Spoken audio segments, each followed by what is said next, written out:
Halo, assalamualaikum warahmatullahi wabarakatuh. Kenalin, nama aku Virus Farhani dengan NIM 036. Kali ini saya akan membawakan materi tentang persepsi, atensi, dan juga sensasi. Oke, yang pertama kita mulai dari pengertiannya dulu. Mulai dari pengertian sensasi. Jadi ketika manusia ini mengalami proses penerimaan sebuah informasi, maka terdapat tahap yang paling awal dalam penerimaan informasi. Nah, inilah yang dinamakan dengan sensasi. Nah, jadi sensasi ini berasal dari kata sense yang artinya alat penginderaan.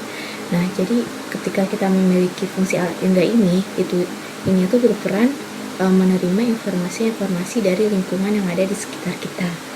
Nah, kalau kata Dennis Kohn, alat-alat indera kita itu akan mengubah informasi menjadi sebuah impuls saraf dengan bahasa yang akan dipahami oleh otak. Nah, maka itulah yang dinamakan dengan sensasi. Nah, lanjut ke persepsi. Kalau persepsi itu merupakan proses memberikan makna pada sensasi sehingga manusia ini akan memperoleh pengetahuan baru. Jadi ketika informasi telah masuk ke dalam sensasi, yang dimana sensasi ini kan tadi udah jelasin ya tahap paling awal. Nah, yang selanjutnya ini dari sensasi akan disalurkan ke persepsi yang nanti akan menerjemahkan informasi menjadi sebuah makna atau menjadi sebuah pengetahuan baru. Selanjutnya adalah atensi. Kalau kata Salso dan lainnya, atensi merupakan pemusatan pikiran dalam bentuk yang jernih terhadap sejumlah objek simultan atau kelompok pikiran. Nah, jadi setelah sensasi persepsi semua udah dilewatin, nanti si atensi ini bakal milih nih mana informasi yang menurutnya penting, sehingga dari informasi yang menurutnya penting yang udah disaring dengan atensi ini nanti akan masuk ke dalam memori atau ke dalam ingatan kita. Nah, selanjutnya adalah faktor terjadinya sensasi. Yang ada dua faktor, yang pertama ada faktor internal dan faktor eksternal. Nah, kalau faktor internal itu adalah faktor yang berkaitan dengan alat indera manusia itu sendiri yang nanti langsung dihubungkan dengan syaraf dan otak. Nah, kemudian kalau faktor eksternal itu keadaan lingkungan, intensitas lingkungan, jarak stimulus dengan alat indera, dan kekuatan rangsangan yang didapat oleh tubuh manusia. Jadi faktor internal dan eksternal ini saling berkaitan. Dari eksternal dulu nih, dari lingkungan dulu kita mendapatkan sebuah informasi yang didapatkan dari alat indera kita, nanti baru dari alat indera kita itu masuk ke dalam syaraf dan otak kita. Nah, yang selanjutnya adalah faktor terjadinya persepsi.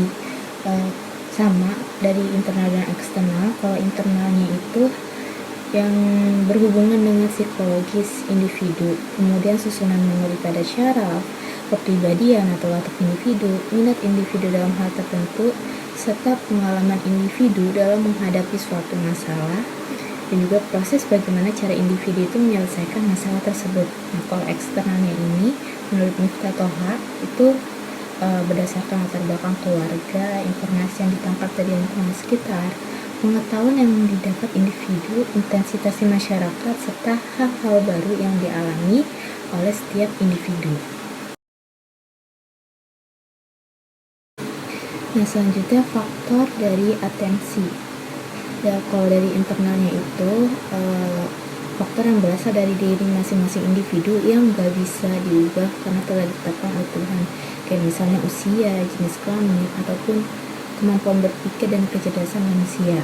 Nah, kalau faktor eksternal ini yang berasal dari luar yang dapat dipengaruhi oleh lingkungan dan orang lain, misalnya seperti pencahayaan yang akan mempengaruhi hormon manusia, kebisingan di sekitar manusia yang berasal dari mesin pemotong keramik misalnya, gitu, kayak atau mungkin kayak konser musik gitu dan sebagainya. Jadi atensi ini yang lebih menonjol gitu, yang emang sifatnya nggak bisa diubah-ubah. Dan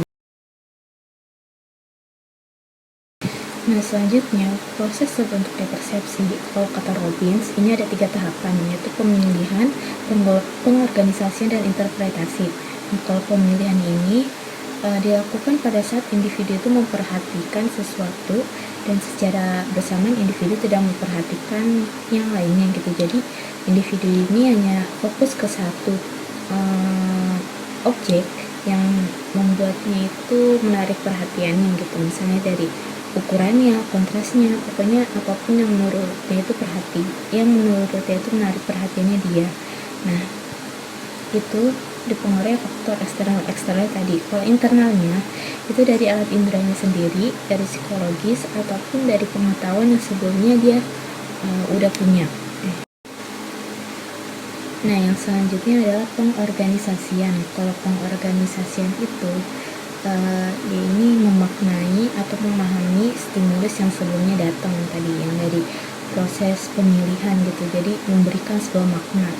Nah, kalau yang interpretasi itu setelah semuanya udah dilalui dari pemilihan, pengorganisasian, nah si individu ini akan mengecek kembali persepsinya, atau dia ini membandingkan sudut pandangnya dengan orang lain, kayak gitu. Nah, yang selanjutnya adalah proses terjadi sensasi.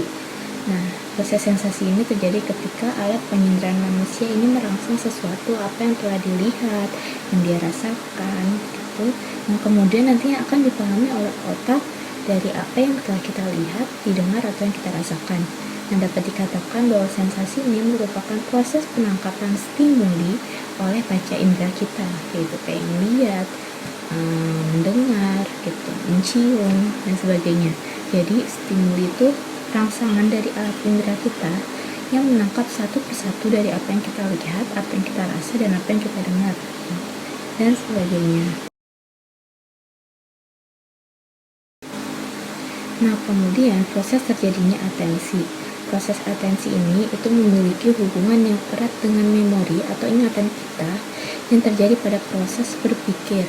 Nah, sebab dalam proses atensi ini, di dalam memori dan ingatan itu berdasarkan tingkat pemikiran setiap individu. Nah, jadi sistem sensorik yang ada pada manusia itu akan berfungsi dengan baik apabila jumlah informasi yang didapat dan yang diproses itu dalam rentang kemampuan sistem di otak kita. Itu sebaliknya, sistem yang tidak bekerja dengan baik akan mengalami kelebihan muatan atau overload.